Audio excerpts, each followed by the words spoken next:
Hey, welcome back everyone. We're again here broadcasting from my apartment and possibly for the last time in a while because starting next week, I'll be back in the office. That said, we're going to be continuing our broadcasts Monday through Friday, 5 days a week, focused pretty heavily on this new coronavirus but also branching off into some other topics. Now today we have a great segment in store. We're going to go deep into this new executive order passed by the Trump administration on social media censorship. One issue I've seen is that I've read a lot of different articles talking about it. A lot of them didn't really cover the entire executive order and everything it covers. And so I thought it'd be useful to do a segment, at least in the beginning of this one, going into what it will actually do. And after that, I'll go into a bit of analysis. Now that said, folks, if you haven't already, please don't forget to like and subscribe. Again, really need your help growing this channel, helping support it. Kind of funny given the topic of this episode, but if you've already subscribed, please double check and make sure you're still subscribed, because we have had viewers tell us that they seem to have been unsubscribed by YouTube without their knowledge. So just as a brief background, President Donald Trump has passed this new executive order that allegedly will go after online censorship, to attempt to end online censorship, particularly when it comes to social media platforms. Facebook, Twitter, Instagram, YouTube, etc. Now, one of the main things that this executive order will do, which is the main point a lot of media have focused on, is it will remove the liability shield that a lot of these platforms enjoy. Because they claim to be, say, public forums. They claim to not be publishers, but they're engaging in the actual altering of information or censoring of information. And so once they remove that, it does open them up to lawsuits, different forms of liability. So first off, let's go into Trump's statement on this when he passed it. We'll jump into that now. Currently, social media giants like Twitter receive an unprecedented liability shield based on the theory that they're a neutral platform, which they are not an editor with a viewpoint.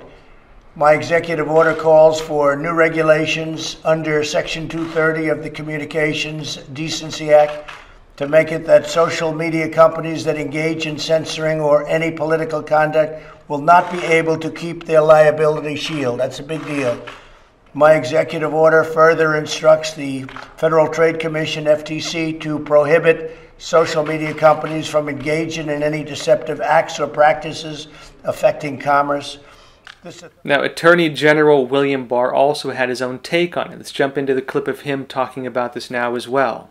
These companies grew because they held themselves out as public forums, as free public forums where a variety of voices and diverse voices could come on and be heard. That's how they grew. That's how they attracted the eyeballs. That's why people joined them. But now that they have become these very powerful networks of eyeballs, now that they've grown by holding themselves out as free public forums, they've now switched. And they are using that market power to force particular viewpoints. And that's wrong. And it has to be addressed not only through this executive order, but I think litigation going forward and by further action on Capitol Hill.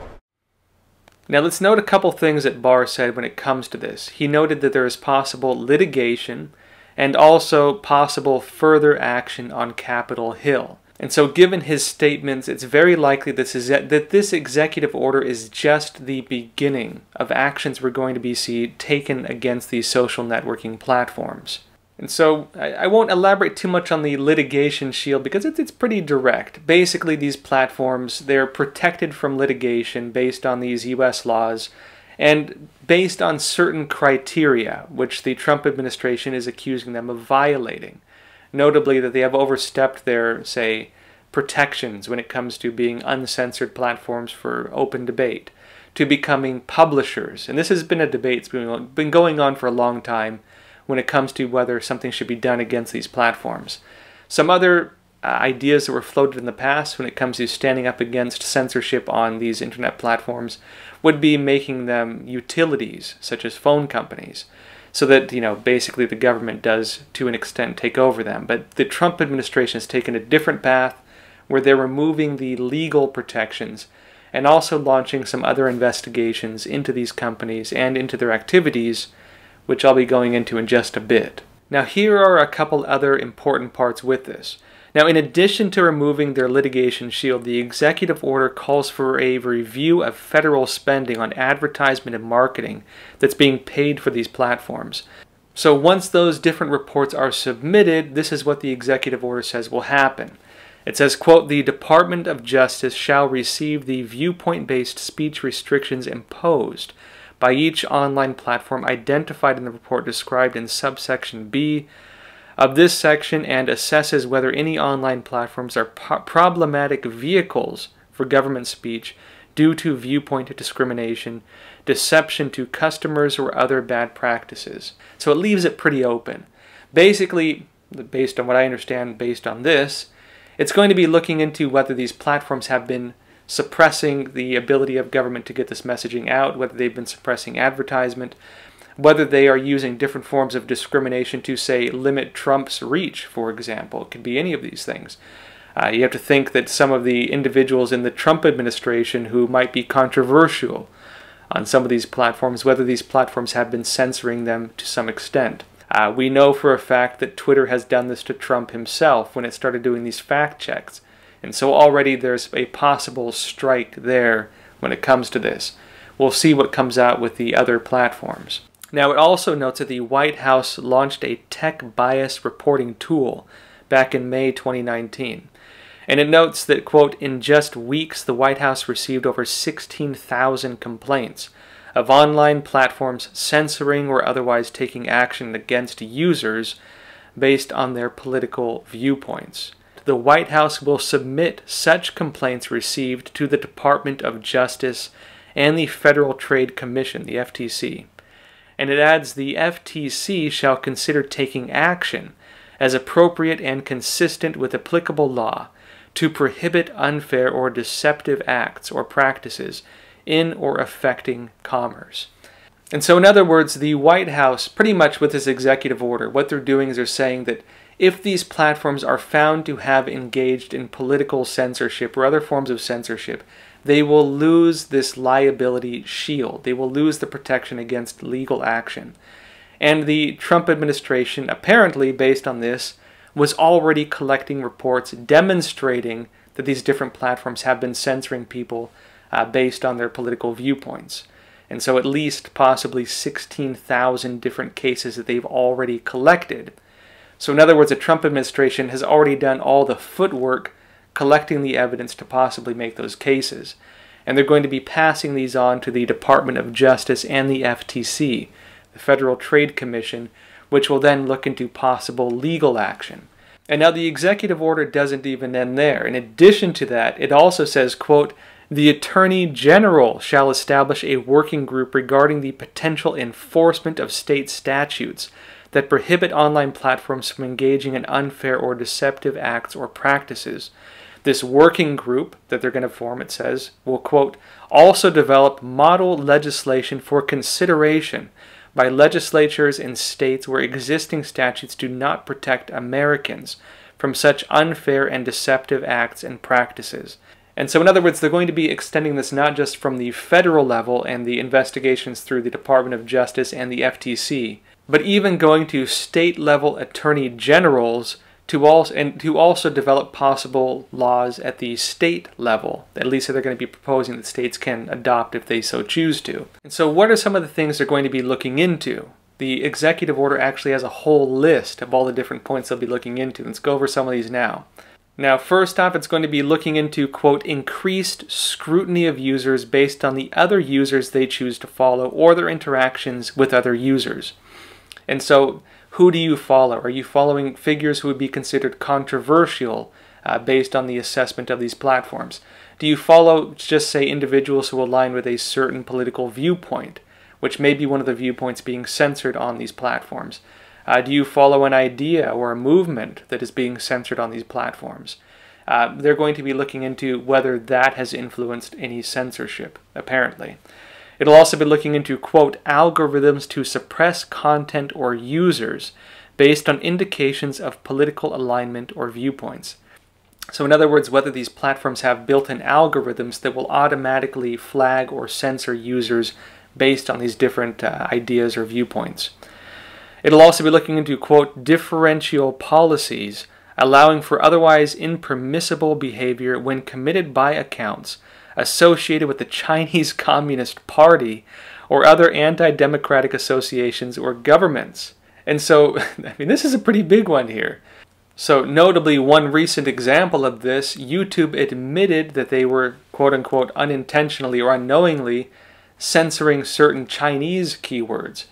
For example, if you had written in Chinese using the Chinese characters, Chinese bandit or 50 cent, referring to a common insult against the Chinese Communist Party, or 50 cent being the name of the 50 Cent Army, which is their army of online internet trolls. If you had used a Chinese character for either of those, if you put that into the comment section, YouTube would have automatically deleted those. And so YouTube actually came out and admitted they had done that, but they claimed it was an accident and it somehow, found its way into their algorithm for flagging spam. This executive order is going to be looking into issues like that and possibly other things. And so what do they mean by, quote, anti-democratic associations or governments?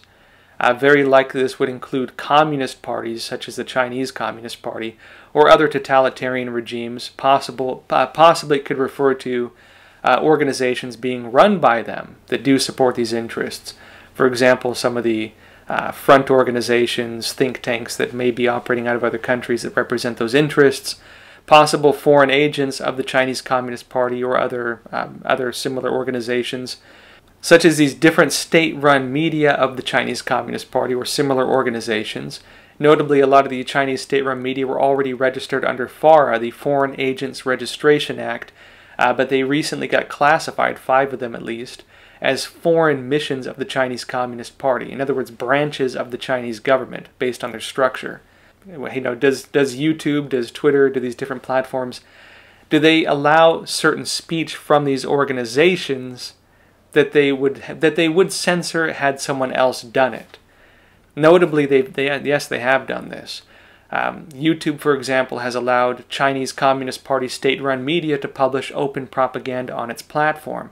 For example, Xinhua, one of the main Chinese state-run media, was publishing these different viral-type videos promoting Chinese Communist Party conspiracy theories and different ideas attacking the United States over the coronavirus.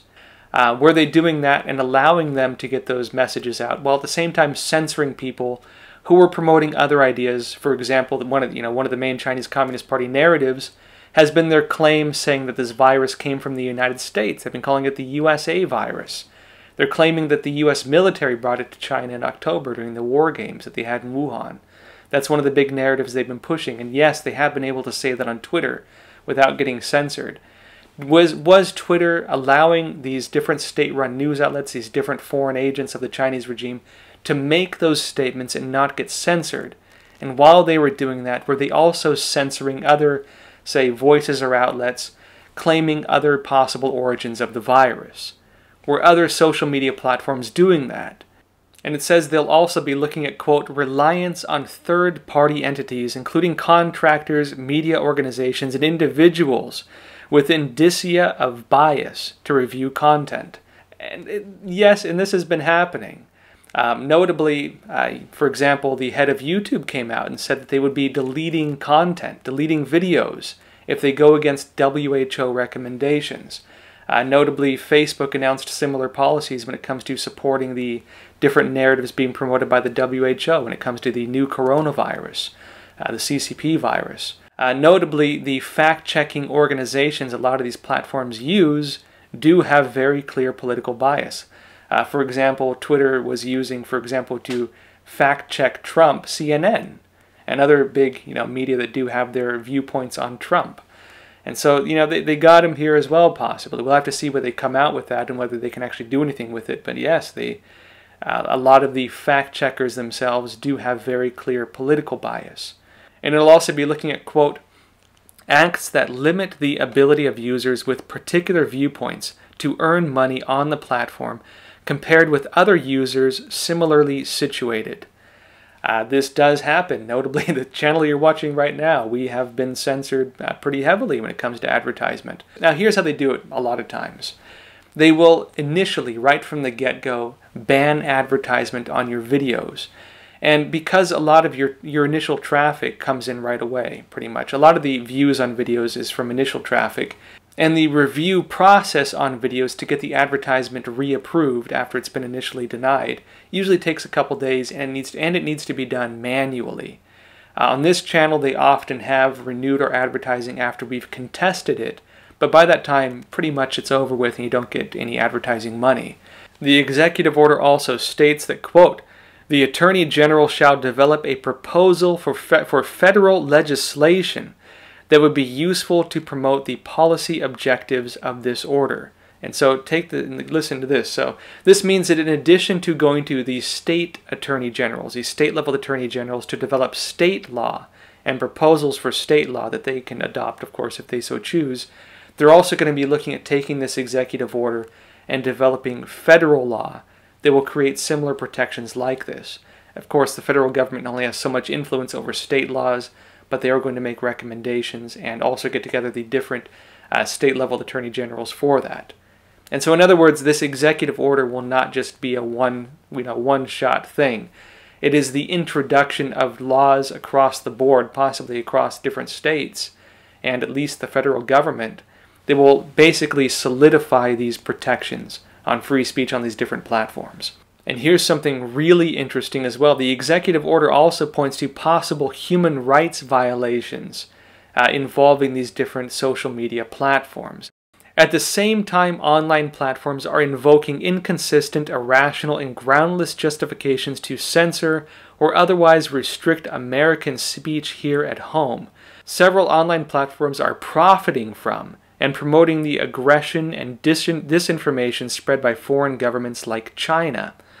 One United States company, for example, created a search engine for the Chinese Communist Party that would have blacklisted searches for human rights, hid data unfavorable to the Chinese Communist Party, and tracked users determined appropriate for surveillance. It also established research partnerships in China that provided direct benefits to the Chinese military. Other companies have accepted advertisements paid for by the Chinese government that spread false information about China's mass imprisonment of religious minorities, thereby enabling these abuses of human rights. And so again, possibility that some of these platforms have actually engaged in human rights abuses, or at least done things that supported human rights abuses being carried out by the Chinese Communist Party, and maybe even other countries not mentioned here. It possibly means the federal government through the Department of Justice and maybe even the FTC could be involved in lawsuits, maybe even class action lawsuits, against some of these different social networking sites. It's going to be looking into possible foreign interference in U.S. Online debate and discussion or U.S. public opinion, being paid for sometimes by different countries. And it's going to be hard for different U.S. lawmakers and different U.S. news outlets especially to, say, claim that this did not have an effect. Because this is pretty much what they were accusing Russia of doing for the past several years. They were accusing Russia of spreading disinformation in the United States, that Russia had paid for advertisements on Facebook and so on, and that these, really a relatively speaking, small amount of money somehow affected the outcome of the U.S. presidential elections.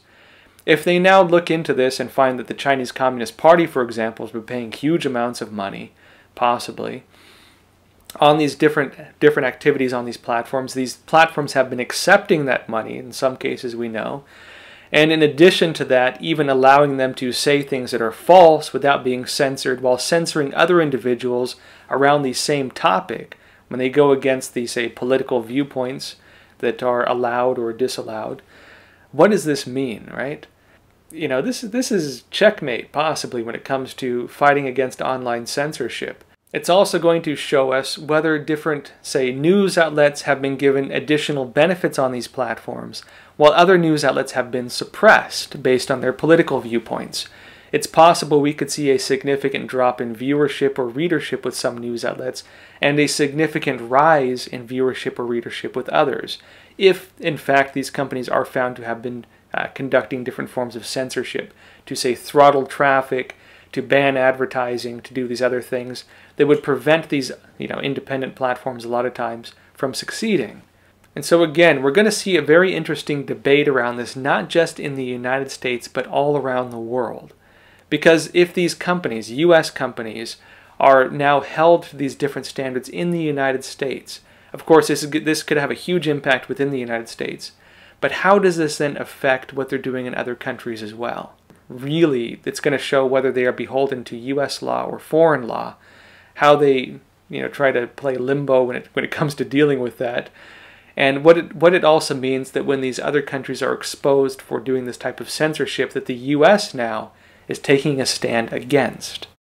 Now we'll have to see how this develops. And again, this is my analysis on this, so take it for what it is. Now that said, folks, agree with me, disagree with me. Let me know what you think in the comments below. If you think I missed something, tell me as well. Now with that said, folks, again, if you haven't already, please don't forget to like and subscribe. Again, really need your support helping grow this channel. Also, again, I'm going to be broadcasting starting again next week from the Epoch Times office, and so we'll have a change of scenery.